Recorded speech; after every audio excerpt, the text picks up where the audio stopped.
ایک مرتبہ کا ذکر ہے کہ ایک کوے کو جنگل کی سیر کا شوق پیدا ہوا، تو وہ کوا اڑتا اڑتا ایک جنگل میں چلا گیا۔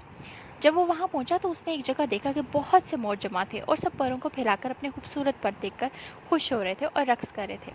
کوا بھی ان موروں کا تماشا دیکھنے لگا، ان کے نیلے ہرے اور سنہری پر اسے بہت اچھے لگے۔ کوے نے دل میں سوچا کہ ان کے پر کتنے خوبصورت ہیں، یہ دم پھیلا کر ناچتے ہیں تو اتنے بھلے لگتے ہیں، میں اگر ان موروں کے پر جو ادھر ادھر گر جاتے ہیں جمع کر کے ان پروں پر لگا لوں تو میں بھی مور بن جاؤں گا۔ کوے نے یہ سوچ کر ادھر ادھر سے مور کے پر جمع کیے، پروں میں لگائے اور پھر موروں میں جا کر انہی کی طرح رقص کرنے کی کوشش کرنے لگا۔ جب موروں نے اپنی مخصوص آواز نکالی تو کوے نے بھی چاہا کہ وہ ان کی بولی بولے۔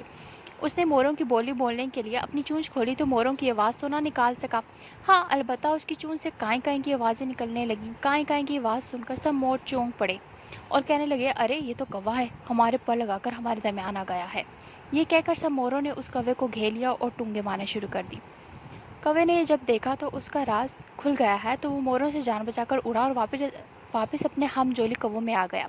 لیکن ہوا یہ کہ جب کووں نے اسے دیکھا تو پہچان نہ سکے، یہ کوئی مور ان کے درمیان آ گیا۔ سب کوے اس کو دیکھ کر کہنے لگے، کوا نہیں ہے، اس کے پر تو مور کیسے ہیں، یہ ہم میں کیوں آیا ہے؟ یہ کہہ کر سب کووں نے ٹونگے مار مار کے اسے بھاگنے پر مجبور کر دیا۔ اپنے ساتھی کووں کے حملے کی وجہ سے کوا انہیں یہ بھی نہ بتا سکا کہ وہ مور نہیں بلکہ انہی کا ساتھی کوا ہے۔ لہٰذا ہوا یہ کہ کوا بیچارہ نہ تو مور بن سکا اور نہ کووں میں رہا۔ آخر اس نے مایوس ہو کر موروں کے سارے پر جھاڑ دیے اور کووں میں رہنے شروع کر دیا۔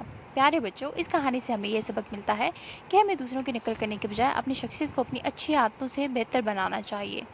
کہانی اچھی لگی ہو تو چینل کو سبسکرائب، لائک اور شیئر، یہ سب تو آپ کو پتہ ہی ہے۔ خدا حافظ۔